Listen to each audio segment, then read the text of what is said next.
Bismillahirrahmanirrahim. Assalamualaikum warahmatullahi wabarakatuh. Waalaikumsalam Waalaikumsalam warahmatullahi wabarakatuh.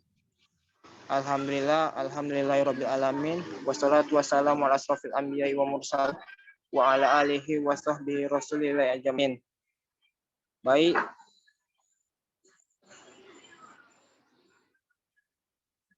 First of all, let us thank to Almighty Allah Subhanahu wa Ta'ala, because of His blessing we are able to come here to join in this Science Entrepreneurship meeting. Secondly, salawat and salam also delivered to our Prophet Muhammad Sallallahu Alaihi Wasallam, who has guided us from the darkness into the brightness. Well, ladies and gentlemen, before we start our presentation, let me introduce our team. I am Aditya Nugraha as moderator. Saidawati, yang kedua Saidawati, yang ketiga Hemaliza Fitri, yang keempat Gina Rizkia Putri.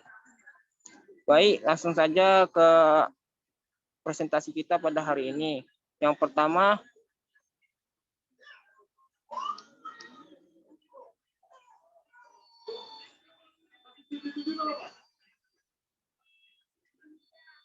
yang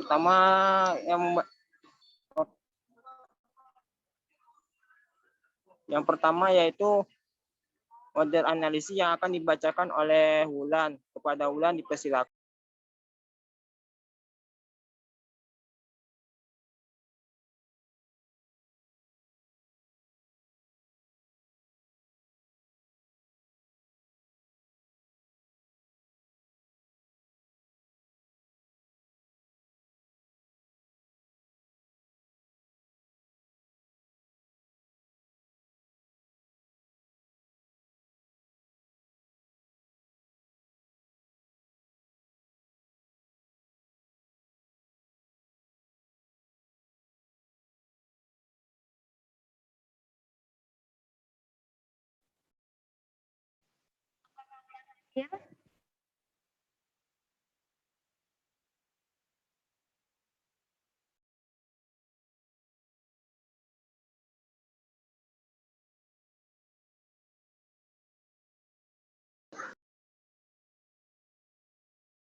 Maaf teman-teman, tadi ada kesalahan jaringan.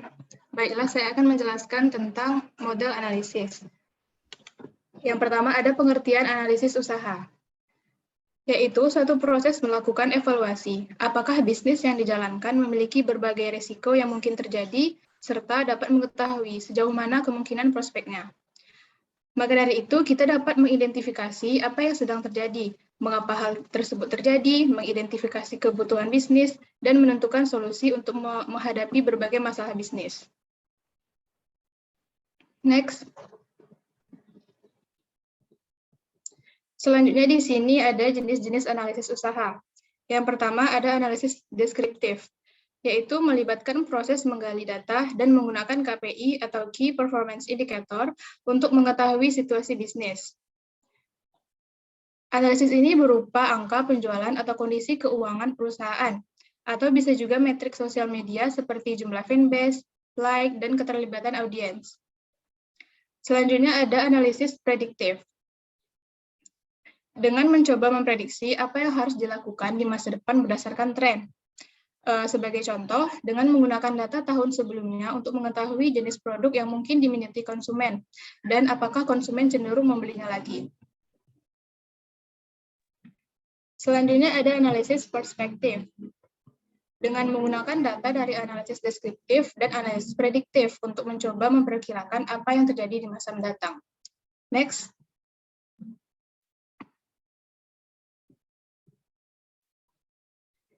Dan di sini ada manfaat analisis usaha. Yang pertama, menekan anggaran.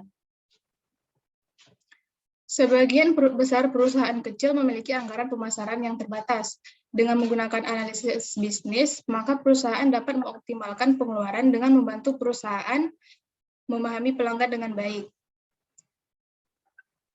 Dengan memahami pelanggan, perusahaan dapat mengantisipasi kebutuhan pelanggan, bersaing dengan kompetitor, serta menghasilkan ide dan produk yang inovatif. Selanjutnya ada pengambilan keputusan. Dengan melakukan analisis, pembisnis dapat memprediksi tren dan produk yang laris pada momen-momen tertentu. Data dari analisis tersebut dapat digunakan untuk mengambil keputusan yang lebih akurat, efisien, dan waktu respon yang baik. Selanjutnya ada mengukur pencapaian. Penyajian data dalam bentuk visualisasi akan membantu perusahaan dalam melacak kinerjanya terhadap KPI, tujuan, dan sasaran baik di masa sebelumnya dan juga masa mendatang. Selanjutnya ada pemahaman terhadap situasi. Perubahan selalu terjadi, dan perusahaan harus memahami situasi yang terjadi. Pembisnis dapat menggunakan data pada analitik untuk melacak perubahan tren, perilaku konsumen, dan pergeseran pasar. Data tersebut menjadi acuan pembisnis dalam beradaptasi, sehingga dapat melakukan perubahan secara dinamis jika dan ketika data yang mendukung sudah menunjukkan waktunya. Yang terakhir ada efisiensi. Rata-rata pembisnis sudah bisa mengumpulkan data dengan lebih mudah dan cepat pada era digital ini. Dengan analisis bisnis tersebut, perusahaan dapat melakukan identifikasi dalam proses atau kinerja secara real-time dengan cepat dan hemat. Next.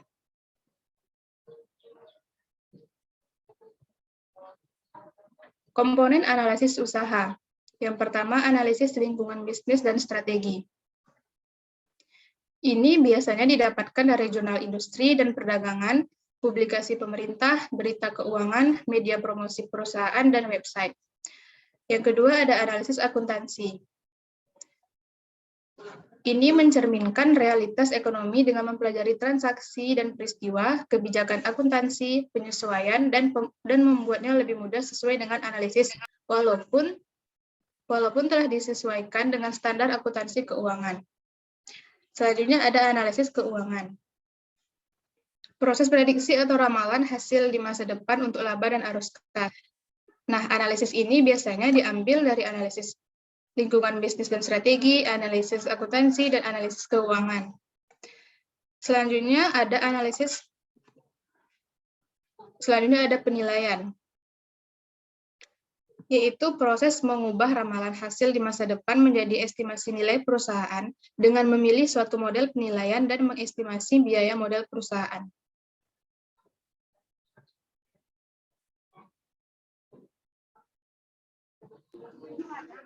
Thank you, Wulan. Next turn, the second speaker, Dina Rizkia Putri. Dina Rizkia Putri, time is yours. Baik, materi selanjutnya adalah analisis SWOT. SWOT adalah singkatan dari strength atau kekuatan, weakness atau kelemahan, opportunities atau peluang, dan threats adalah ancaman. Analisis SWOT mengatur kekuatan, kelemahan, peluang, dan ancaman utama ke dalam daftar terorganisir dan biasanya disajikan dalam bilah kisi-kisi yang sederhana. Strength atau kekuatan dan weakness atau kelemahan adalah berasal dari internal perusahaan, hal-hal yang dapat dikontrol dan dapat berubah. Sedangkan opportunities atau peluang dan threats atau ancaman adalah hal eksternal yang mempengaruhi bisnis atau hal-hal yang terjadi di luar perusahaan.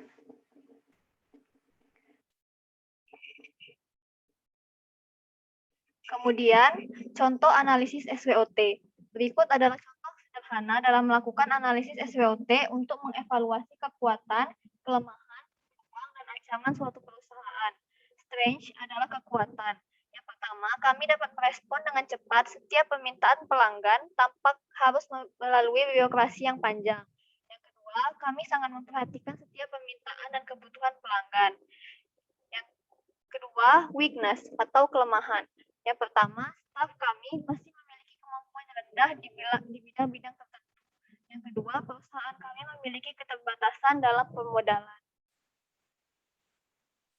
Pengertian analisis SWOT. Analisis SWOT merupakan satu teknik perencanaan strategi yang bermanfaat untuk mengevaluasi kekuatan atau strength dan kelemahan atau weakness, peluang atau opportunities, dan ancaman atau threats dalam suatu proyek. Metode analisis SWOT merupakan alat yang tepat untuk menemukan masalah dari 4 sisi yang berbeda, di mana aplikasinya adalah bagaimana kekuatan atau strength mampu mengambil keputusan dari sebuah peluang atau opportunities yang ada. Yang kedua, bagaimana cara mengatasi kelemahan atau weakness yang mencegah keuntungan. Yang ketiga, bagaimana kekuatan atau strength mampu menghadapi ancaman atau threats yang ada. Yang keempat, bagaimana cara mengatasi kelemahan atau weakness yang mampu membuat ancaman atau threats menjadi nyata atau menciptakan sebuah ancaman baru. Lanjutan contoh analisis SWOT, opportunities atau peluang. Contohnya yang pertama, sektor yang kami tekuni sedang mengalami kenaikan. Yang kedua, pemerintah sangat mendukung perusahaan lokal kami. Yang keempat, threats adalah ancaman. Contohnya, perkembangan teknologi yang cepat di bidang ini berada di luar kemampuan kami, sehingga dapat menyebabkan kami terlambat dalam mengadopsinya. Manfaat analisis SWOT. Metode analisis SWOT merupakan alat yang tepat untuk menemukan masalah dari 4 sisi yang berbeda, di mana aplikasinya adalah yang pertama, bagaimana kekuatan atau strength mampu mengambil keuntungan dari sebuah peluang atau opportunities yang ada. Yang kedua, bagaimana cara mengatasi kelemahan atau weakness yang mencegah keuntungan. Yang ketiga, bagaimana kekuatan atau strength mampu menghadapi ancaman atau threats yang ada. Yang keempat, bagaimana cara mengatasi kelemahan atau weakness yang mampu membuat ancaman atau threats menjadi nyata atau menciptakan sebuah ancaman baru. Dengan saling berhubungannya 4 faktor tersebut, maka membuat analisis ini memberikan kemudahan untuk mewujudkan visi dan misi suatu perusahaan.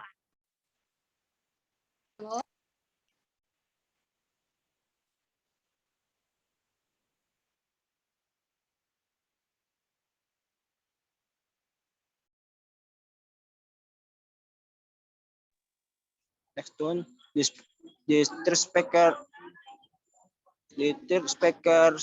Saidawati. Saidawati, time is your.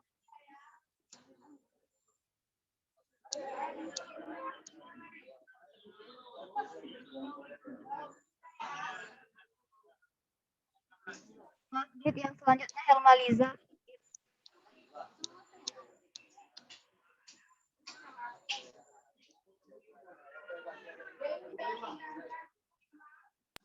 Adit, analisis kelayakan usaha nih, Hermaliza.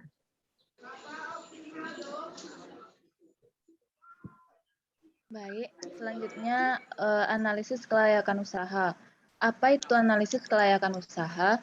Jadi analisis kelayakan usaha adalah suatu kegiatan untuk mempelajari secara mendalam sebuah kegiatan usaha yang dilakukan untuk menentukan apakah suatu usaha tersebut layak dijalankan atau tidak. Kegiatan ini meliputi identifikasi masalah, peluang, menggambarkan situasi usaha, dan menilai berbagai manfaat yang dihasilkan. Next, Din.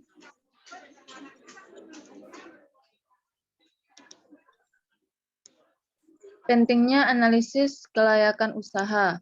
Sebelum memulai suatu bisnis, baru harus diadakan penelitian terlebih dahulu apakah bisnis yang kita rintis itu menguntungkan atau tidak. Ada 2 jenis analisis yang dapat digunakan. Yang pertama, analisis kelayakan usaha atau feasibility study of business. Yang kedua, analisis SWOT, strength, weakness, opportunity, dan threat.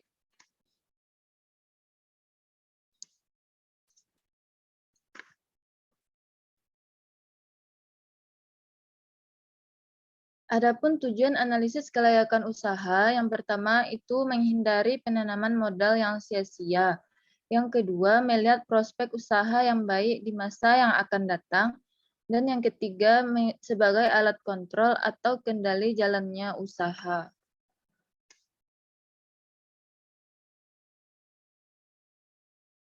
Hasil analisis kelayakan usaha pada prinsipnya bisa digunakan untuk merintis usaha baru, yang kedua untuk mengembangkan usaha yang sudah ada, dan yang ketiga untuk memilih jenis usaha atau investasi yang paling menguntungkan.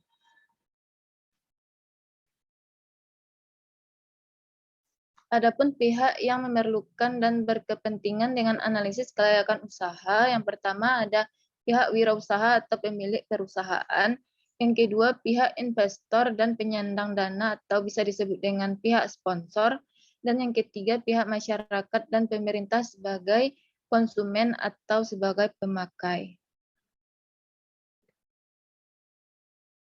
Selanjutnya metode analisis kelayakan usaha. Metode analisis kelayakan usaha ini dibagi menjadi dua, yaitu probably sampling, yang dimana metode pengambilan sampling tiap subjek atau objeknya mempunyai kesempatan yang sama untuk terpilih atau tidak terpilih dalam analisis kelayakan usaha.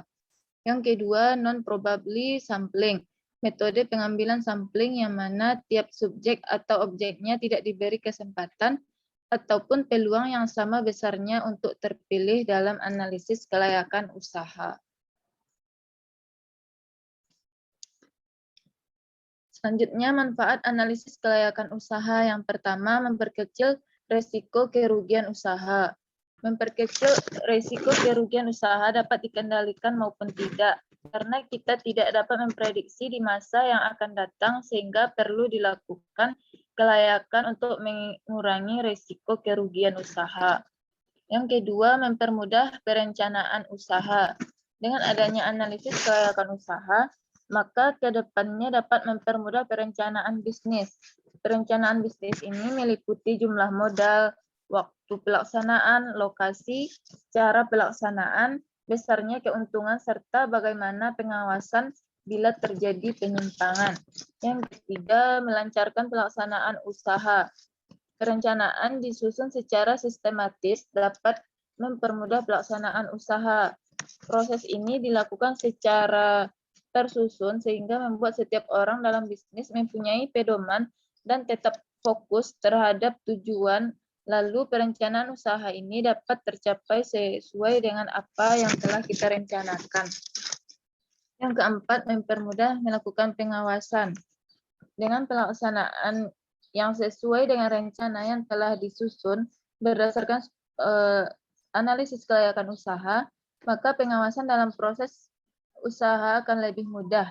Pengawasan dilakukan agar jalannya usaha tetap pada jalur dan sesuai dengan apa yang telah direncanakan. Yang kelima, mempermudah pengendalian usaha. Bila terjadi penyimpangan pada usaha yang telah direncanakan, maka kita dapat langsung mengendalikan atau memperbaikinya sehingga penyimpangan yang terjadi tidak terlalu jauh. Next, Din. Proses dan tahap analisis kelayakan usaha. Adapun langkah-langkahnya, yang pertama tahap penemuan ide atau perumusan gagasan, yang kedua tahap memformulasikan tujuan usaha, yang ketiga tahap analisis yang meliputi aspek pemasaran, aspek teknik produksi atau operasi, yang ketiga aspek manajemen atau pengelolaan, yang keempat aspek finansial atau keuangan, dan yang terakhir tahap keputusan.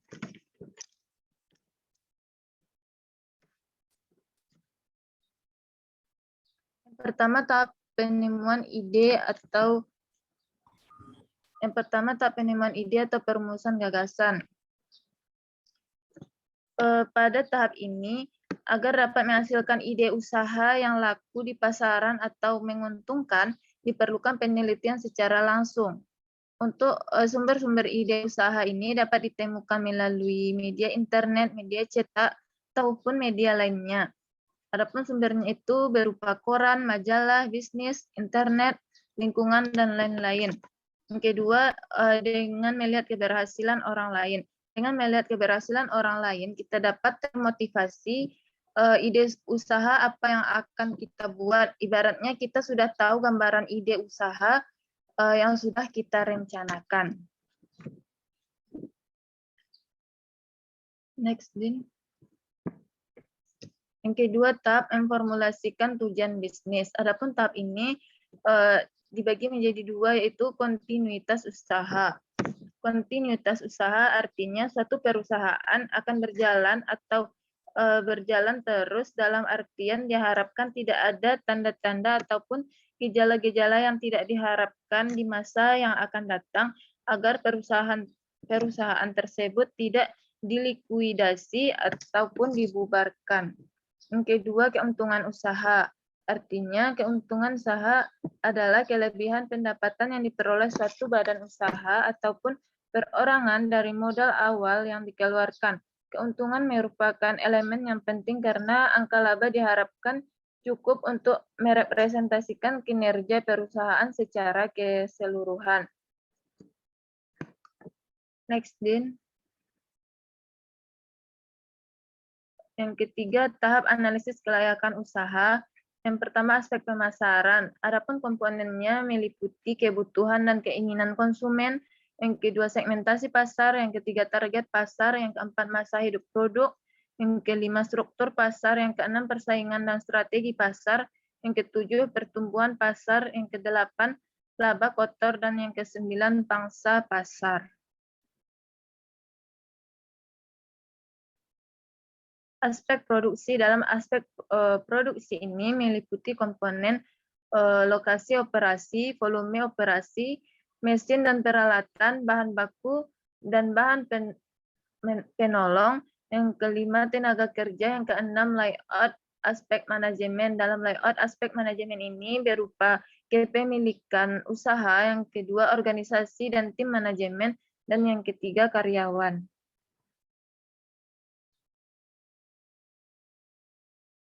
Selanjutnya, aspek manajemen. Dalam aspek manajemen ini meliputi komponen kepemilikan usaha, organisasi, tim manajemen, dan karyawan yang sudah dijelaskan sebelumnya.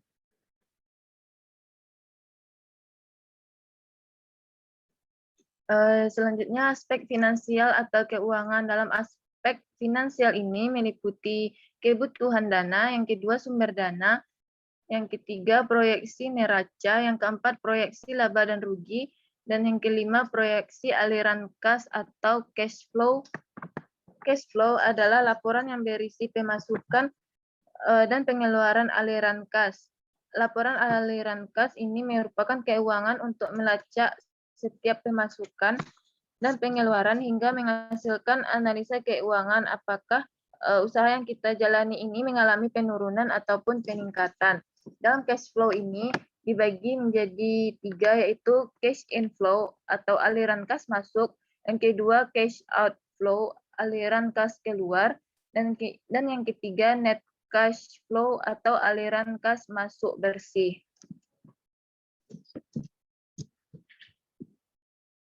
Dan yang terakhir, tahap keputusan, yang dimana tahap keputusan ini kita mengevaluasi, mempelajari, dan menganalisis apakah analisis yang kita lakukan ini, yang kita rencanakan ini masih dijalankan atau tidak dijalankan. Seperti pada bagian di samping, bisa teman-teman lihat. Yang pertama, ada gagasan usaha atau bisnis idea. Setelah mencari gagasan usaha itu, kemudian kita menganalisis atau evaluasi. Setelah dianalisis, kemudian menentukan visi, misi, dan tujuan dari usaha. Selanjutnya ada tahap pemasaran, produksi, manajemen, keuangan. Setelah melalui tahap yang ketiga ini, yang terakhir ada tahap keputusan, yang dimana tahap ini menentukan apakah usaha kita ini tetap dilaksanakan atau tidak. Dikembalikan kepada moderator.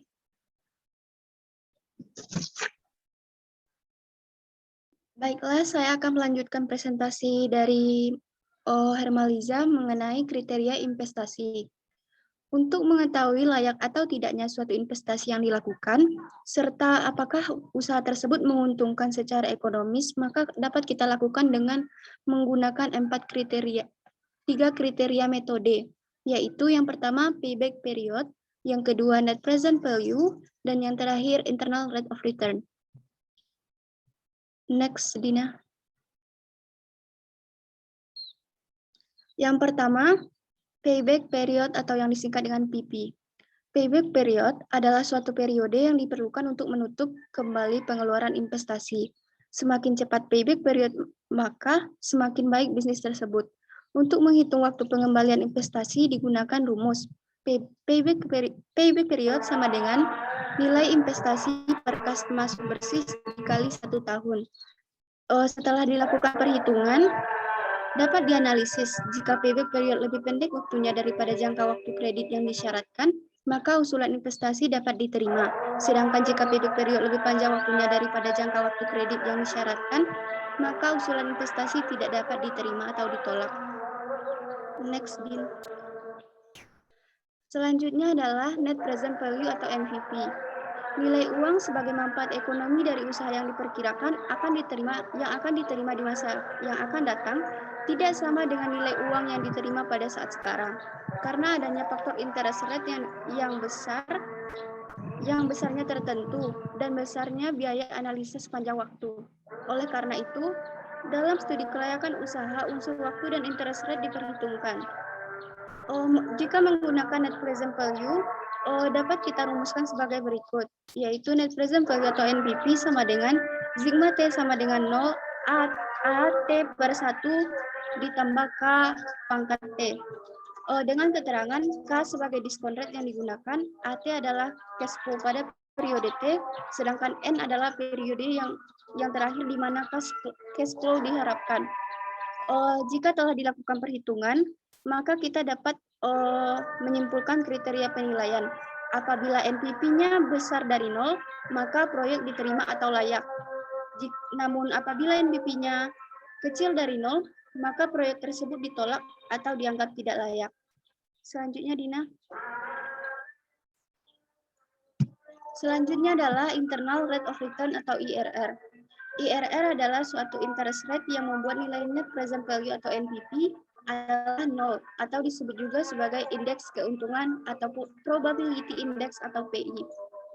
Kriteria IRR adalah yang dirumuskan sebagai berikut, yaitu IRR sama dengan sigma T sama dengan 0, nilai mutlak dari A1 per dalam kurung 1 tambah R pangkat T sama dengan 0. Dengan keterangan R sebagai tingkat bunga yang akan menjadikan PV dalam proses sama dengan PV dari capital outlays. Sedangkan AT adalah cash flow untuk periode T dan N adalah periode terakhir di mana cash flow diharapkan.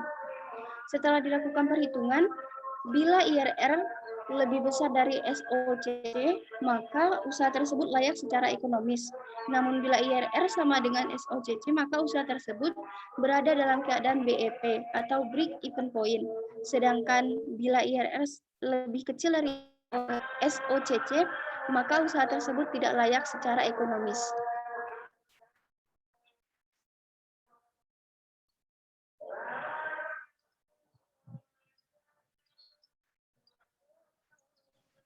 Terima kasih kepada pemateri.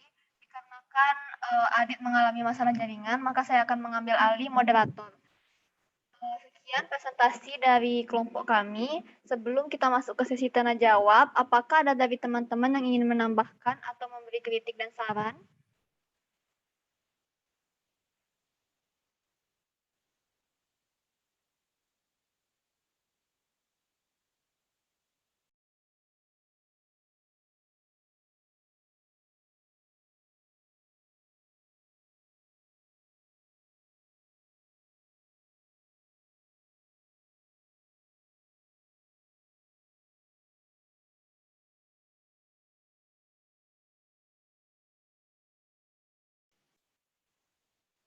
Baik, sepertinya tidak ada yang ingin menambahkan.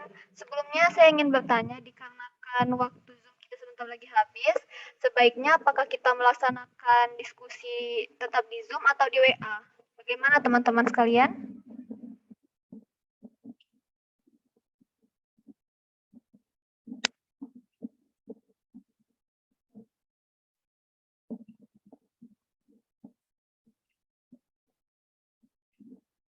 Ada yang punya saran, teman-teman?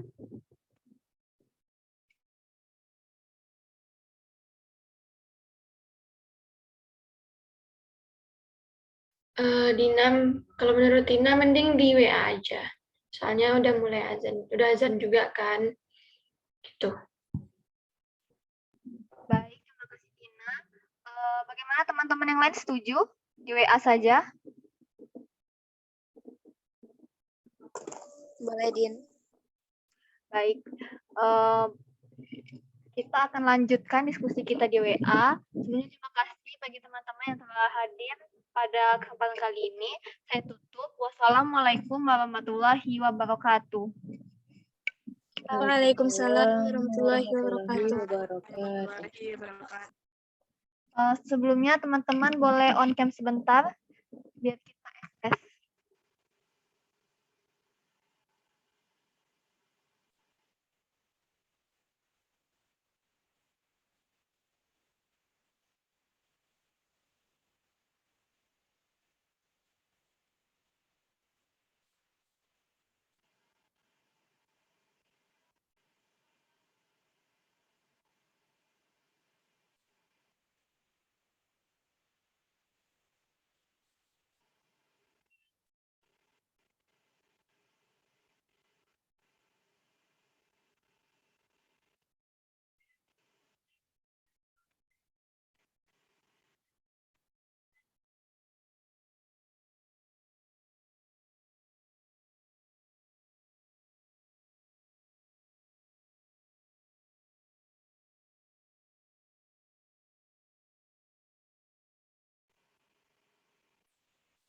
Oke, siap. 1, 2, 3.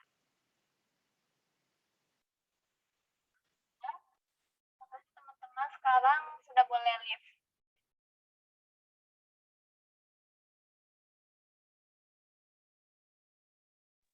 Makasih.